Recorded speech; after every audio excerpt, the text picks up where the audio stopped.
దేవుని నామమునకు స్తోత్రములండి. ఈనాటి ధ్యానాంశము మనము యెహోవా తట్టు తిరుగుదాము. కీర్తనల గ్రంథం 34వ అధ్యాయం 5వ వచనం ప్రకారము, వారు ఆయన తట్టు చూడగా వారికి వెలుగు కలిగెను, వారి ముఖములు ఎన్నడూను లజ్జింపకపోవును. మన సొంత ఆలోచనలు, మన పరిధి, మన శక్తియుక్తులు వీడి మన మార్గములను పరిశోధించి తెలుసుకొని యెహోవా తట్టు తిరుగుదామని ప్రవక్త అయిన యిర్మీయా సెలవిస్తున్నారండి. మనలను మనము మరుగుపరుచుకుని యెహోవా తట్టు తిరిగిన నాడే మన ఎడల ఆయనకి గల చిత్తము, ప్రణాళిక తెలియగలదు. ఇందుకు సాదృశ్యంగా మోషే, ఆ పొద ఎలా కాలిపోలేదు, నేను ఆ తట్టు వెళ్ళి ఈ గొప్ప వింత చూచిదని అనుకున్నాను. నిర్గమకాండం 3వ అధ్యాయం 3వ వచనం ప్రకారం ఇది వింతలలోకెల్లా పెద్ద వింత అండి. ఏమంటే మంట మండుచున్నప్పుడు అది దేన్నైనా కాల్చి బూడిద చేయగలదు, కానీ ఇక్కడ జరిగినది కాదు, అట్లా జరగలేదు. కారణము దేవుని అద్భుతం. ఆ పొద నడుమ దేవుని దూత అగ్నిజ్వాల రూపంగా మోషేకు ప్రత్యక్షం కావడమే. మోషే ఆ తట్టు ఉండగా దైవ ప్రత్యక్షత జరగలేదు.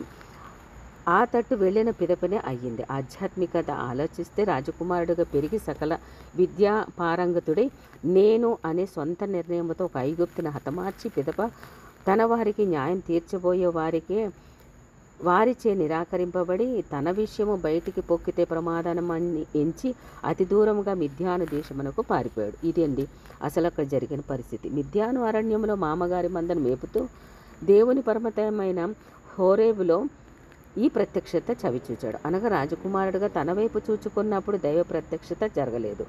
ఈ తట్టు ఉన్నప్పుడు నిస్సహాయ స్థితిలో నిరాధారుడై మామ ఇంట తలదాచుకొని అరణ్యవాసిగా నలగొట్టబడిన తరుణాన అతడు ఆ తట్టు అనగా ప్రభు వైపుకు వెళ్ళాడు. ఆ సమయాన యెహోవా దేవుని ఆశ్చర్యకర ప్రణాళిక మోషేకు వెల్లడి చేయబడింది.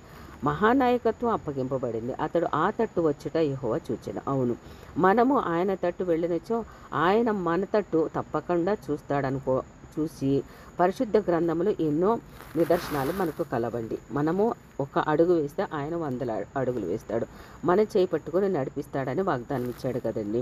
మనము ఆయన తట్టు వెళ్ళాలి. మోషే ఎన్ని సాకులు చెప్పినా ప్రభు అతనిని విడవలేదు.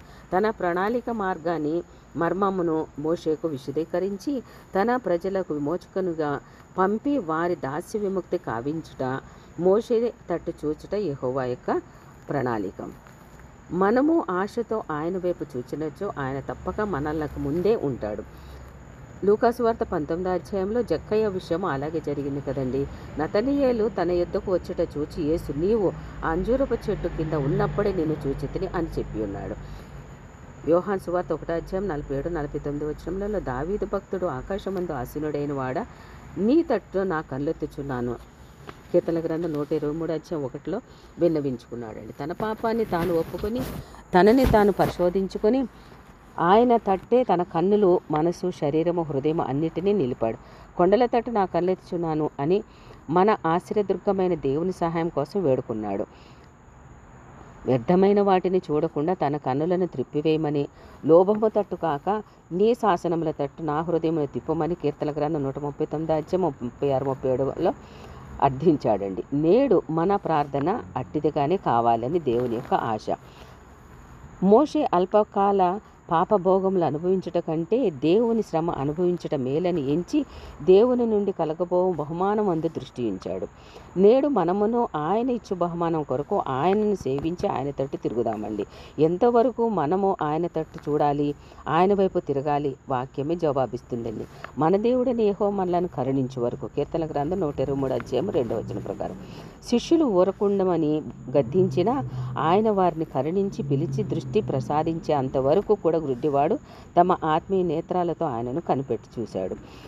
దాసుల కన్నులు తమ యజమానిని చేతి తట్టును, దాసి కన్నులు తమ యజమానురాలి చేతి తట్టును చూచినట్లుగాను, కావలి వారు ఉదయం కొరకు కనిపెట్టినట్లుగాను మనము ఆయన దయ కొరకు కనిపెట్టాలండి.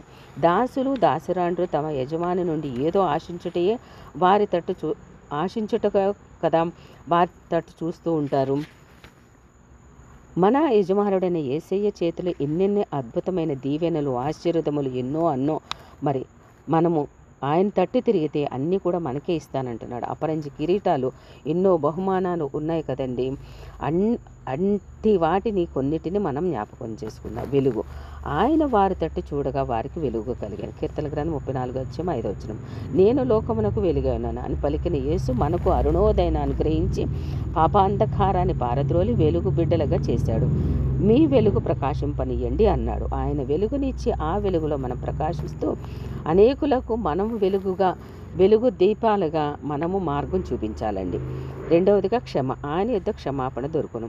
కీర్తన గ్రంథం 130:4 ప్రకారం వ్యభిచారమందు పట్టబడిన స్త్రీని, అత్తరుతో అభిషేకించిన స్త్రీని, చివరకు తనను హింసించిన చంపుకొనిన వారిని క్షమించి వేసిన ఆ యేసయ్య మనల్ని క్షమించుటకు సిద్ధంగా ఉన్నాడు. వేడుకుందామండి. రక్షణ, తన తట్టు తిరిగిన జక్కయ్యకు చెరసాల నాయకునికి అందించిన రక్షణ నేడు మనకును అనుగ్రహించును. స్వస్థత, మా తట్టు చూడమని పలికిన పేతురు యోహానుల నుండి కుంటి భిక్షకుడు అందిన స్వస్థత మరెందరో రోగులకు ఇచ్చిన స్వస్థతయే కాక ఆధ్యాత్మిక స్వస్థతను ఆ యేసయ్య అందిస్తారు మనకు. ఆయన తట్టు మనము చూడగలిగితే అది సాధ్యం మనం చేసుకోవాలండి.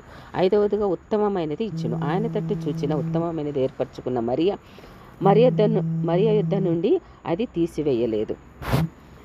మనకు అట్టి వానిని అనుగ్రహించాడు. నీతిమంతునిగా తీర్చబడదాము. ఇతరులను చూచి పాపి అని హేళనపరిచి తన తట్టు తాను చూచుకొని తనని ఘనపరుచుకున్న యేసయ్య కంటే తనని తగ్గించుకొని ఆకాశం తట్టు కన్నులెత్తే ధైర్యం చాలలేదు. పాపినైన నన్ను క్షమించమని వేడిన సుంకరి నీతిమంతుడుగా తీర్చబడ్డాడు కదండి. మనము కూడా అటు రీతిగా వేడుకుందాము. క్రైస్తవులారా, విశ్వాసులారా, భక్తులారా, బిడ్డలారా, అంత మాత్రమే కాదు, మరెన్నో శ్రేయస్కరమైన ఆశీర్వాదంలో, ఆయుష్లో, ఆరోగ్యము, కీర్తన గ్రంథం 21 అధ్యాయములు సంపూర్ణ విమోచనము, కీర్తన గ్రంథం 130:7 అభయము, కీర్తన గ్రంథం 34:4 మేలులు, ఆహారం, ఐశ్వర్యం మొదలైన అన్నీ ఆయన ఇచ్చు బహుమానములే. అయితే మనము ఏ తట్టు ఉన్నామో పరిశీలించుకోవాలి.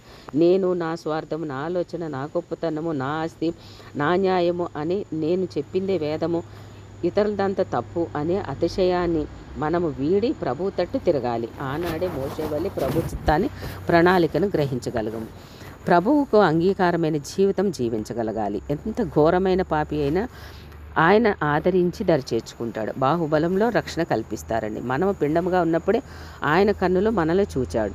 అందుకే నేను ఏ తట్టు ఉన్నాను అని మనల్ని మనము ప్రశ్నించుకొని సరిచూసుకొని విరిగి నలిగిన హృదయంతో ఆయనను సమీపించి ఆయన ఆజ్ఞావర్తులమై నాకు ప్రియముగానున్న నీ ఆజ్ఞల తట్టు నా చేతులెత్తెదను అని కీర్తనాకారుడు పలికినట్లు మనమును ప్రార్థించి ఆయన తట్టు తిరుగుదాం.